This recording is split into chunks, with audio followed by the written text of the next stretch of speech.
Hello everybody, PsyStarcraft here, and I have some awesomeness to tell you about, and that is a series of games that I'm going to be casting this week between myself and vileSpanishiwa, both members of the Vile clan.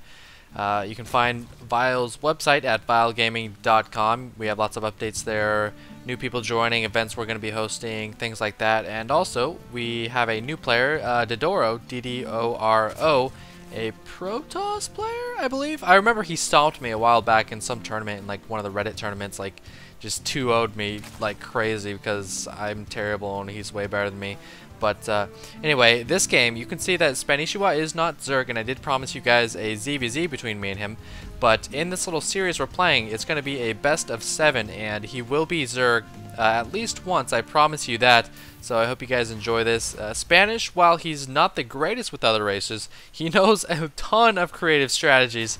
Some might call them ladder strategies, just because they're kind of all-in-ish. They're mainly one base, not a lot of macro, but especially in Metalopolis, in close positions like this, you can't really blame him for going that route.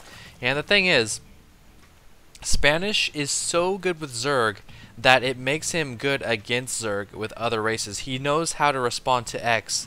You know, he knows to get Y when he's going up against X, and he does that quite well in several games that we play. Now, sometimes it will give him the win, sometimes it doesn't, but this game we're definitely going to see an interesting strategy that I have to respond to, and I hope you guys enjoy seeing his off-racing just as much as seeing him play Zerg. Now I am moving into his base on close position, Metalopolis, harassing this SCV, and we're just kind of chattering in the chat. We are not on Skype right now. I couldn't talk at the moment for some reason, and we're seeing a hatch first from me, followed by a 14 pool. It looks like, yep, it's because I'm down to 14 harvesters, or 13 harvesters, building back up to 14.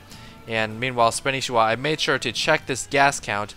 Spanishiwa just going single racks with a refinery after it. And what checking this gas lets me do is it tells me, is the gas before the barracks or is it after the barracks? If it's before the barracks, I'm likely going to see some factory tech really fast. If it's after the barracks, it's a standard Terran opening, a slow factory, possibly an expansion, and the Marine does come out. The Marine is not going to be fast enough to pick up the drone. Looks like he's going to run straight to my base, try to bunker me out or something, and this SCV is going to do just that. I see it with my Overlord, but for some reason I was like, okay, there's only one SCV here. I don't have to worry about being bunkered out, but I completely forgot he can just he can just cancel it or stop the production and build another one.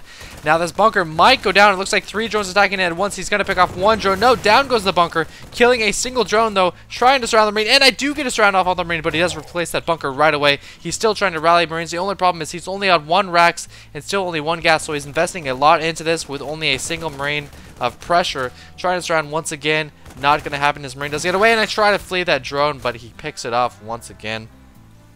Now he's got 3 SCVs out here, and he's about to complete these bunkers, but at this point my spawning pool was fast enough that lings are out. This SCV is actually going to get away. These drones need to go back to mining. Go back to mining, damn you drones, and they will do just that. The remainder of these SCVs getting picked off, and now Spanish, while he is ahead by 2 on harvesters, I've got a nice handful of lings here to fend off any additional Marines, any attempts at bunkering, and I will be droning up incredibly hard here in a second. Food is 18 to 24. I've got him beat by 6. So hopefully we'll see this harvester count just shoot ahead. My harvester count shoot ahead of his, and looks like he's only got 1 Marine on the defense. He's got a Reaper on the way, and 3 Marines or 3 Zerglings are able to attack this barracks, but that's not going to be enough. This 1 Marine will force me to flee, and I actually overproduced lings. Something you don't want to do. I saw that he was getting a single racks, yet I still overproduced so many Zerglings. I could have been fine with like 4 lings. Instead I make what? This is 10. I made like 12 or 14 lings. So be careful. Do not overreact to these kind of rushes, especially when you only see 1 barracks. Now we are seeing a second barracks as well as a factory from Spanish. Still only on 1 gas. So might see a fast expansion out of this. We'll just have to wait and see. Harvester count now 21 to 18. Still, my harvester count is a bit low, and that's just the result of making all of those links. And I'm still getting gas. Oh boy, I'm on Metro though. I need to get rid of that. And anyway, as I was saying, I'm still on my gas, even though, you know, I did have that opening where I made a lot of lings and I wasn't able to make a lot of drones. So my economy isn't going to be as good as it could be, but at least I'll have that extra gas for anything I might need. Now it's 29 to 19, so this is what I mean. After the threat is over, a Zerg player should drone up incredibly hard and just blow the opponent out of the water as far as economy goes.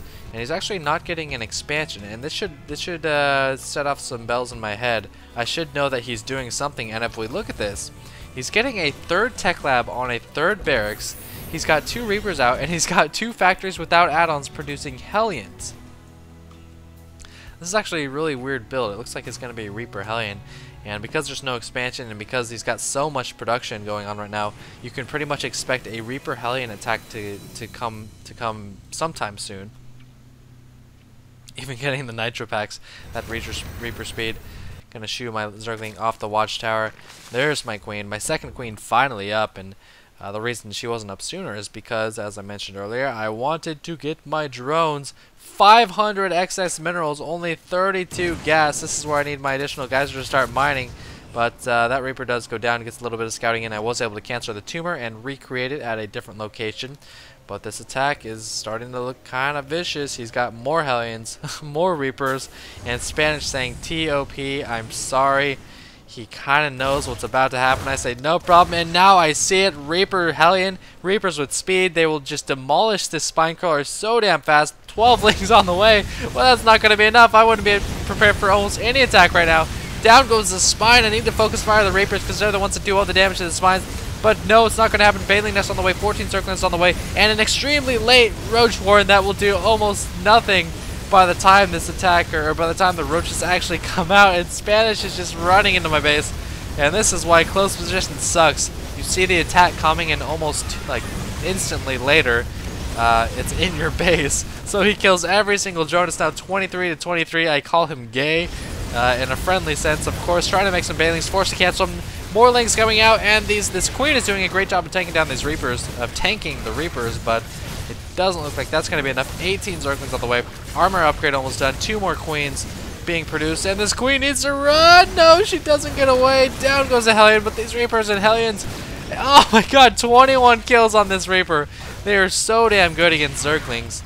And I guess you guys are wondering, like, what beats this, or you shouldn't be wondering. It's pretty obvious what beats this. Like 3 roaches beats this, but of course I did not have the roaches. A lot of Zerg players will go from Zergling to Baneling straight to Muta, and they'll cut out the middleman, which is the roaches, but you really shouldn't do that. It's just 1 drone, 150 minerals, and this is just so feudal. I'm calling Terran Imba, and he's just killing so many harvesters, 24 to 25. I'm not dead, but I might as well be. He could kill all these harvesters. I just didn't have any production. I couldn't really make any more Zerglings. Just no larvae. Well, I've got 3 larvae here and 2 larvae here, but 10 Zerglings. That's not going to do much. I could have trained some roaches, I suppose. So I had a Ice Cube's chance in hell of winning that game. Maybe I did leave too early, and not with the roaches. I could have got some roaches, but anyway, cool strategy from Spanish. It would probably work in cross positions too, but hope you guys enjoyed it.